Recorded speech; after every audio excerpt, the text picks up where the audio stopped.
শুনান, হাসান হুসাইনের ঘটনা শুনান, ফাতেমাতুজ জাহরার কথা বলেন, সাহাবায়ে কেরামের কথা বলেন, তাদের ত্যাগ তিতিক্ষার কথা বলেন। তারা 23 বছর আমার নবীর সুখে দুঃখে, তারা গরমের মধ্যে, শরতের মধ্যে, বৃষ্টির মধ্যে কিভাবে আমার নবীর সাথে লেগেছিল। পরিবার পরিজন ছেড়ে দিয়েছে, বাবা ছেলের বিরুদ্ধে দাঁড়িয়ে গেছে, ছেলে বাবার বিরুদ্ধে দাঁড়িয়ে গেছে, আত্মীয় আত্মীয়তার সাথে দাঁড়িয়ে গেছে, ভাইয়ে ভাইয়ের বিরুদ্ধে দাঁড়িয়ে গেছে আমার নবীর কারণে।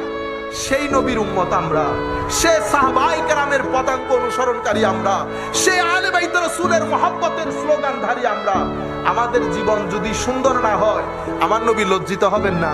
আমাদের জবানের মধ্যে হায়া থাকতে হবে, আমাদের চোখের মধ্যে হায়া থাকতে হবে, ভদ্রতা থাকতে হবে।